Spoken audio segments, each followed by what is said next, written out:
pass was in 2020 with the 49ers, former third-round pick from Iowa. Getting his chance here to be a hero and trying to air it out for Zay Jones, and it's not there. And it'll be 3rd down and 1. Beathard, a pocket quarterback, knows this offense. He's been here backing up Trevor Lawrence.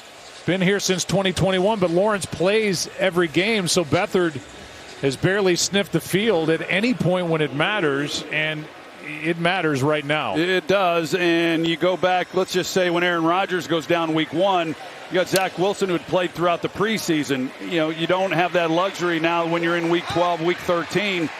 So it's a lot of time that he has not been out there, you know, getting used to this game speed that he's seeing now. He completes to Ingram for the first down, and Everett Ingram with under 2 to go and 1 timeout for Jacksonville gets 14. Well, that's a nice job there, and I know Brandon McManus missed the last field goal attempt, but he's got a huge leg, which serves them well right now also. Beathard protected, pass underneath Ingram again. They have played without Walker Little out at left tackle. Blake Hance has taken his spot at left tackle. No word on what happened to Walker Little, who was involved in stepping on the ankle of Trevor Lawrence to send him to the dressing room. Here's Etienne. Catch and run. Inside field goal range already. And knocked out of bounds. They are going to mark him at the 26. And a first down for Jacksonville. So Logan Wilson, he's in man coverage. He's trying to get over there to pick up Etienne, but because of his angle and the speed of Etienne, he's just not able to get there to make a play. So pretty short pass turns into a pretty nice gain.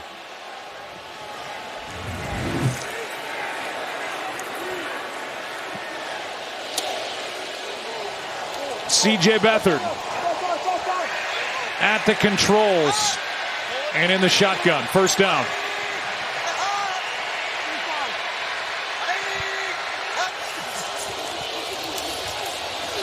Another throw underneath, another completion. It's the rookie again. Parker Washington has had a night. 8-yard pickup under a minute to go, and still that timeout in the pocket for Peterson. Playing pretty soft, and DJ Turner, the rookie, is real soft on Calvin Ridley on that last play. Could have picked up a good 15-yard gain there. Beathard brought down near the 20. We saw him injured going to the break. And a timeout is taken here by Jacksonville. It's their last. There are no more quarterbacks available or dressed for Doug Peterson, so this is it. And with 37 seconds left, it's 3rd down and 3. Brandon McManus has had a big year, in some ways his best season, but coming off a miss. Last time he was out there, 48-yard try, pushed wide right. Ball is at the 21, so you're looking at well less than that. 39-yard try in that neighborhood. If they get no more yards, it's 3rd and 3.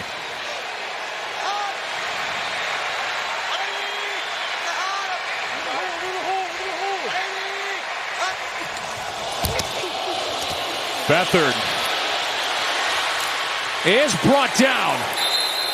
Play is made by Jordan Battle. And now a whistle. Second charge timeout. Cincinnati. Cincinnati takes the timeout. 28 on the game clock, 28 seconds. So instead of forcing Jacksonville to run out with their field goal team with a running clock, yeah, they call a timeout. Cincinnati does. That is something that these, the field goal team, they practice often. So with the amount of time they had, that wasn't going to be an issue. But, Zach Taylor looking at this, expecting him to make it and trying to preserve some time to see what happens, at the end of regulation and what he might want to do. See the AFC division leaders over on the right. 30 seconds on the game clock, please. 30. and 25 on the play clock. They're going to put 2 seconds on the game clock in this 40-yard try to tie it for McManus. Yeah, and give C.J. Beathard some credit on what he was able to do coming off the bench cold and trying to get his team into a position to tie this game up, and he was able to do that. Made some nice plays. Good snap, good hold. The kick is good. And McManus has tied it. And it's the battle of the backups here in Jacksonville, and it's been a thrilling night, to say the least. Yeah, it's a lot different ball game than the one we anticipated coming in. But, yeah, it's been a lot of fun. A lot of guys who we didn't expect have really stepped up and made big plays and played well. And this will be interesting now, as far as a lot of it will depend, I'm sure, if there's a return and what happens there. But if you're on the 25-yard line, do you turn Jake Browning loose? I don't know. I wouldn't think.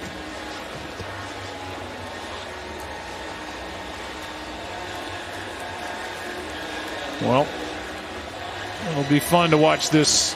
Who knows where this thing's going? Cincinnati trying to get back to 500. Trying to snap this little losing streak that they're on. They've lost their last 3. While the Jacksonville Jaguars are trying to win for the 8th time in their last 9 games.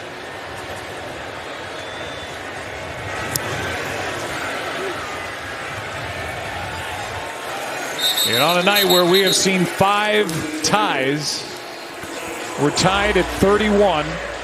And Jake Browning out to the field, 26 seconds left, and 1 timeout.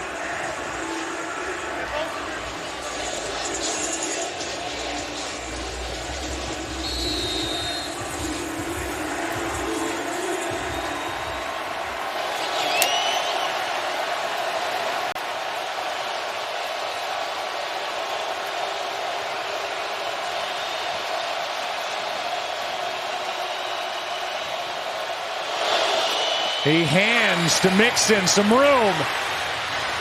Good start to this drive, and now with 19, 18, 17 seconds left, they finally call the timeout. Well, you go back to the end of the first half with 22 seconds, and that's basically what they did. They handed it off and then just went in. Now there was 26 seconds here, and they basically were playing the same way. But with that run, now you've got a chance. I mean, now you're sitting here saying, yeah, well, they're gonna throw it now and see if they can't pull something off. They put 4 seconds back on the clock. The 18-yard carry. First down at their own 43 with 20 seconds left. No timeouts.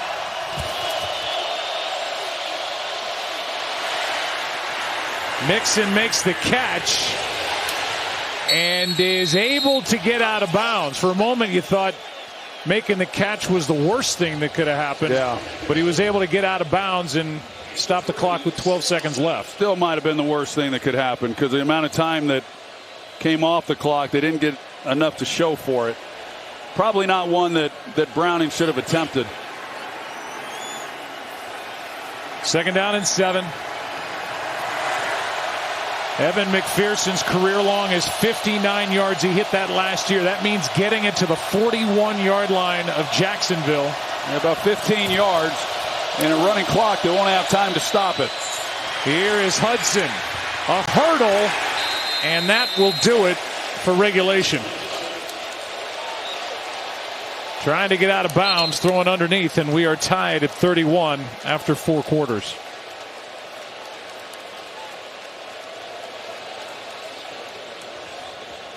We'll stay here for the coin toss. The overtime rules by now. 1 period, 10 minutes. Touchdown or safety on the first possession ends the game.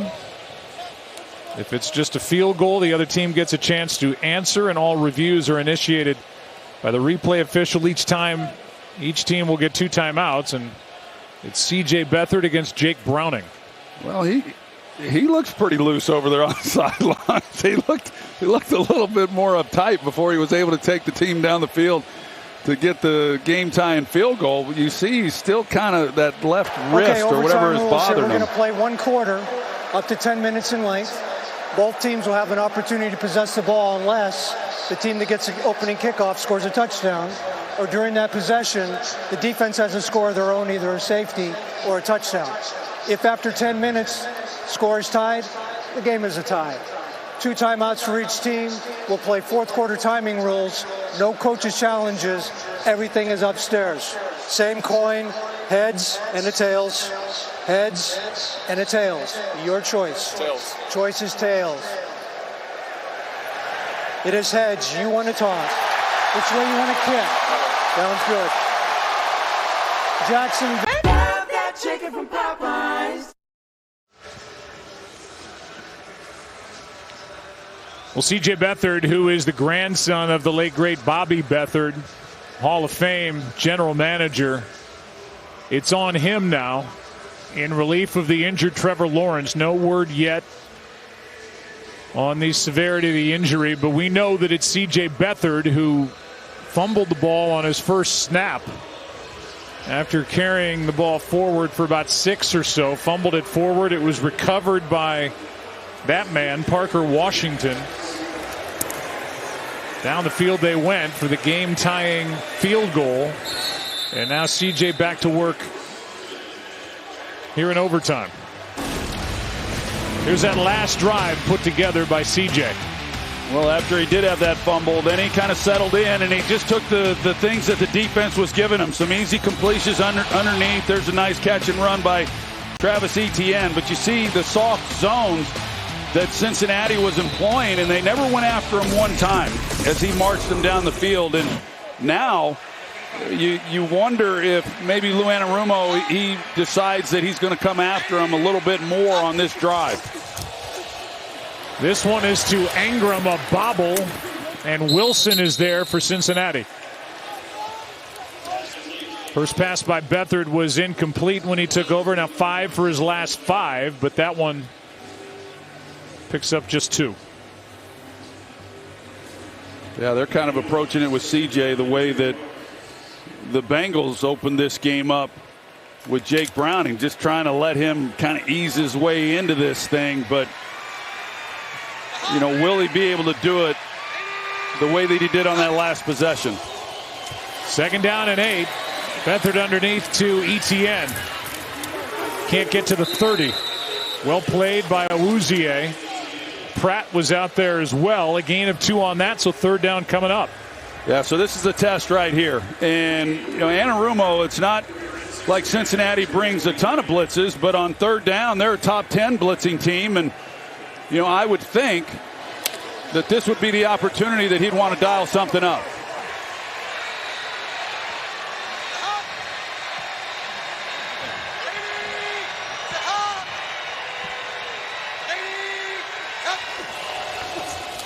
Third down and 6. Wide open is Engram for the first down.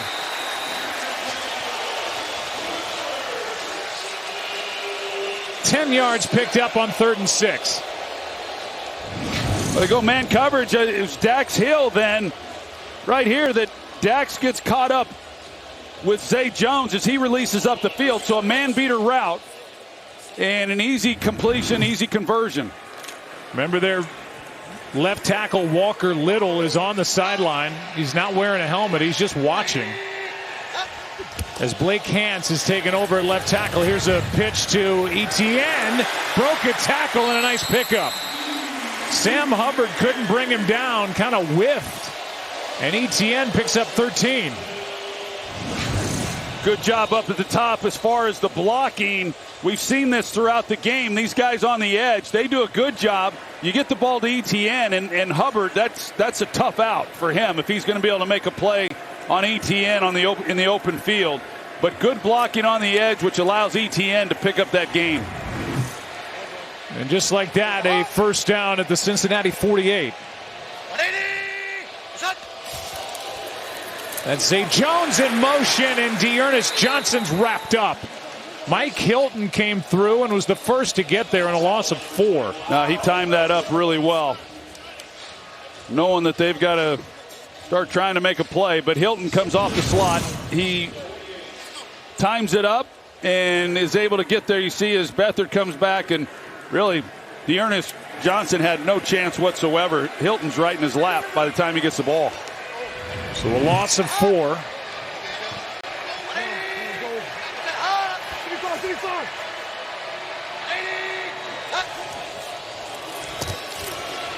Beathard able to complete to Zay Jones and makes third down a bit more manageable after a gain of 7.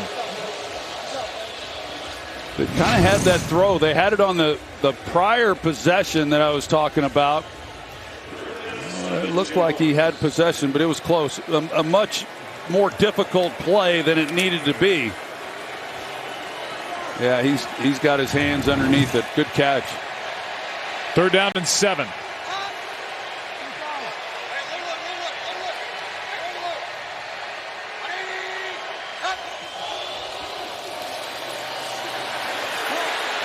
Beathard out to his right.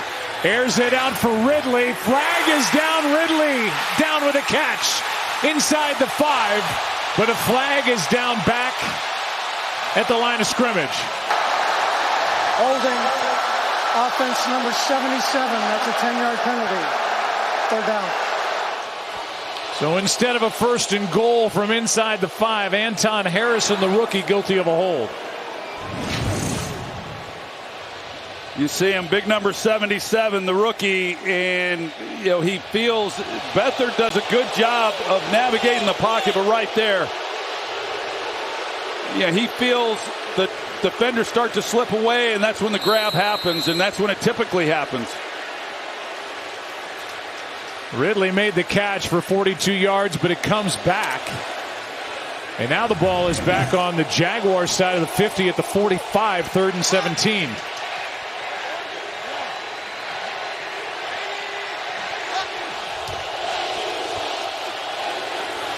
Here is Ridley. Nowhere to go. And the defense for Cincinnati makes the stop to force a punt as Pratt and Wilson combine for the stop. It's a really great job by Cincinnati as far as how they played this. The design of the play is they're trying to get the ball to Calvin Ridley and set up essentially like a picket fence up to the top of the screen and let him get in behind those blockers and see if he couldn't pick it up. But boy, the Bengals, they see it all the way. They attack it and make the stop. Here's Logan Cook hitting the punt. Hauled in by Charlie Jones, and a hurdle out of bounds near the 29. And here comes Jake Browning. It's been his night. 28 for 32, 318, 1 touchdown through the air and 1 on the ground. I just marvel at how cool and calm he's been throughout this game. I mean, nothing has rattled him.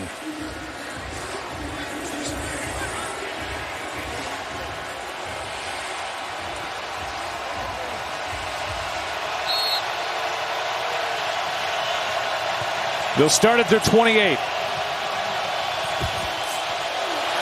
And hand to Mixon, nowhere to go. Tyson Campbell up to make the stop. And a short gain of 2.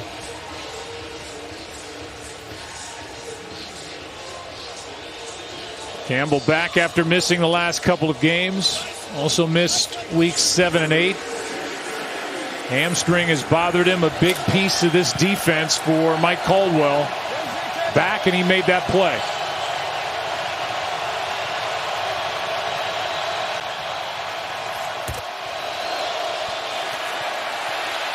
Here's one for Chase, a bobble, and he got it. What a catch by Jamar Chase. Williams tried to knock it away, and it's a 17-yard bobbling grab as Jamar Chase shows off his great hands. His great hands, but this is a great throw by Jake Browning.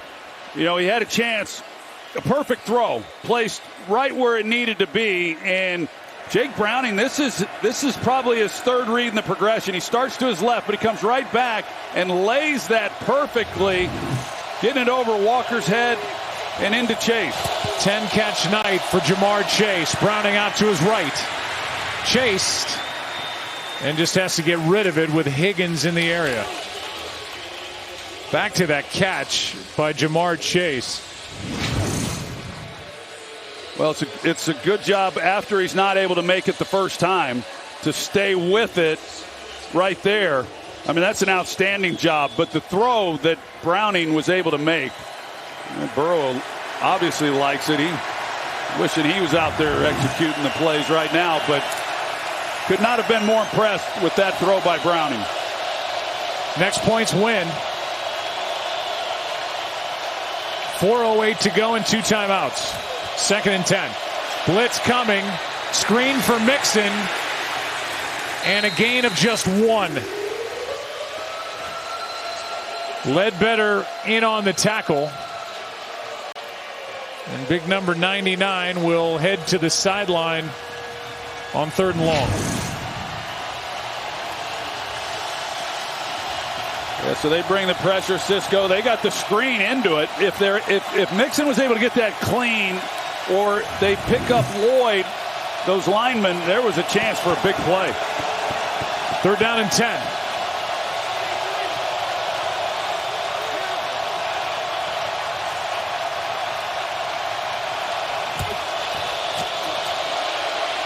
Browning sideline shot. That's Higgins and a 1st down. And Jake Browning just making it happen. A gain of 11.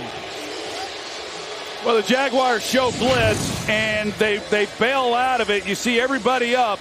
But Browning, he's just as calm as he can be. He knows he's got one-on-one outside. T. Higgins, this route by T. Higgins is outstanding against Tyson Campbell. He totally gets him turned around. And that's what they've been missing, not having T. Higgins on the field for the last several weeks. But clutch time, Browning knew exactly where he was going, and the veteran receiver ran one heck of a route. Just his 3rd catch of the game. As they hand to Chase Brown, he gets a couple. They're right on the outer edge of field goal range for Evan McPherson, who missed in the first half. In this direction from 57. Right now it would be a 59 or 60-yard try with no more yardage picked up. His career long is 59. He hit that last year, so they're right there, but they'd sure like to give it a better shot than this. 2nd and 9.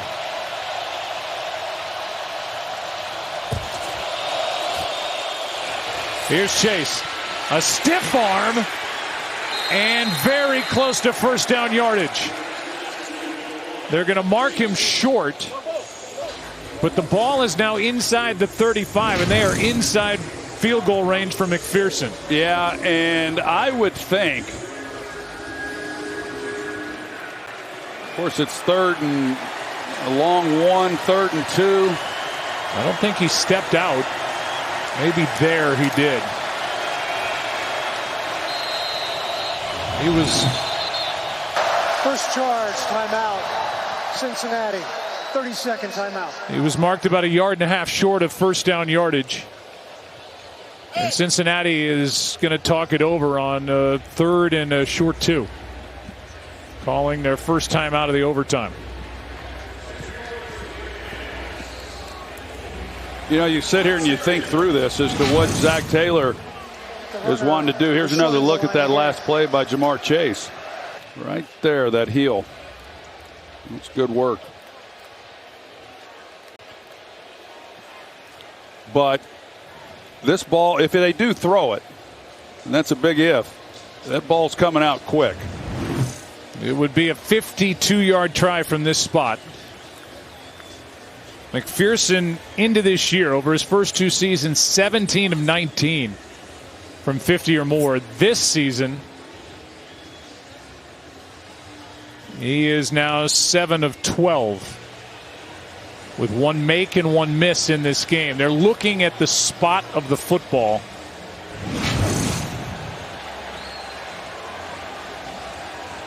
And you see the right foot slide. The question is, did that hit the boundary?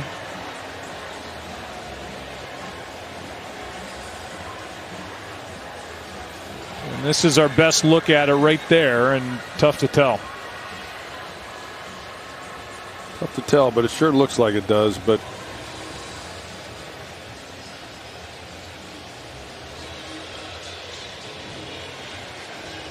yeah, because if he's not out of bounds back there, he's right there at first down yardage, John Perry. Yeah, the foot that's close to the sideline, it's not clear and obvious to me to move the ball back with that view.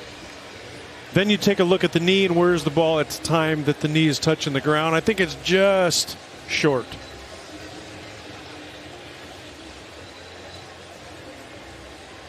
So they try to piece that together. And you just go back over the night for Jake Browning off that start at home against Pittsburgh. 19 of 26, 227 yards, a touchdown, a pick, through a red zone interception tonight. Looks like he's been playing in the league for years. well, I was going to say, I mean, you can play in the league 10, 12 years and not have a night like he's had tonight. I mean, this is pretty amazing what he's been able to do, and couldn't be more impressed with the way he's handled himself, the throws that he's been able to make in crunch time. That's the first reaction I've seen from him tonight. He's been fun to watch. Most passing yards he's had in a game since he had 354 in college for Washington at home in a win against Utah. And this is as long a delay as you can have. Come on, guys, let's go.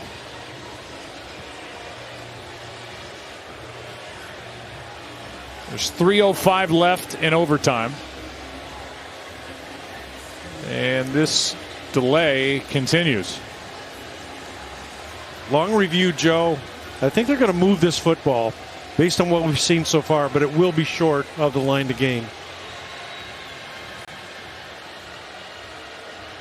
Well, this delay isn't good for anybody. Now the crowd is starting to get restless. Here we go with Scott Novak. After reviewing the play, the runner was still short of the line of gain by about 4 inches, so we'll move the ball. It'll be third down, about 4 inches for a first down. Cincinnati requested the timeout prior to the review process, so they only have one timeout left. But they'll take it. They'll take that timeout because it gave the officials a chance to look at that. And now they're going to be, what do you say, 4 inches short of the line to gain?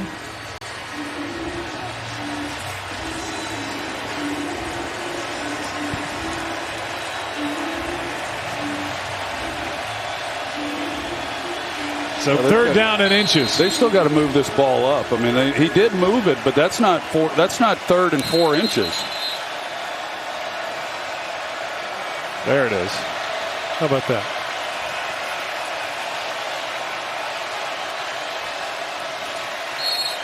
Number 61 is recorded as eligible. Number 61 of the offense. Cody Ford, an extra offensive lineman.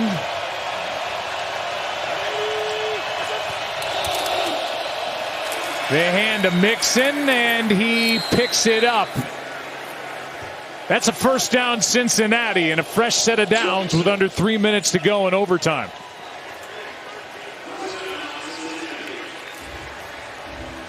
Mixon with a 66-yard night and 2 touchdowns.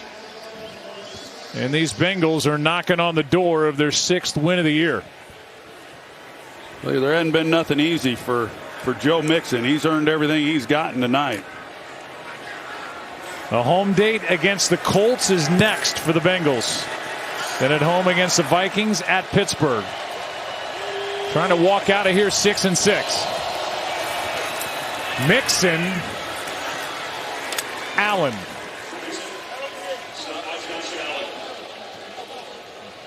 And we are coming up on 2 minutes left in this overtime and a second down. This one is done. We'll see you. Bengals job. And Joe, Troy, back to you. Yeah, the Jaguar fans are holding their breath with Cincinnati driving and then wondering how severe the injury is to Trevor Lawrence. We've had 5 ties in this game, most in any NFL game this season. 2nd and 10 for the Bengals. Mixon takes it inside the 30. And now timeout is taken by Jacksonville. I thought they're on second down. I thought maybe Zach Taylor might take a shot. And the corners were playing a little bit soft. And then you thought, okay, well, maybe you try to pick up a 5 yards or so and a quick out, one of those type throws, and they still handed it off. So with that, I would expect that they'll come back and hand it off once again here on third down. It's at 47 yards or so from here if they don't pick up any more yards. It's third down and 8. Play number 11 on this possession for the Bengals. They hand again. Mixon lost a yard. Rayshon Jenkins up to make the stop. And Jacksonville uses their final timeout in case there's a miss. They want as much time on the clock as they can have to go down and try and win it.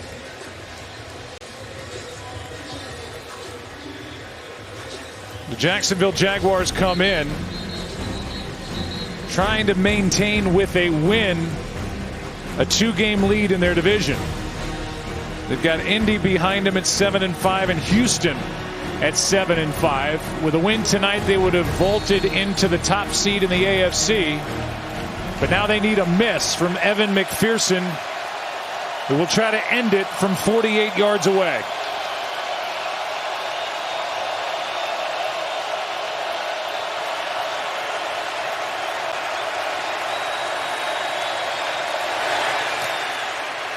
He got it. But a flag flies at the end of the play, so we'll hold off.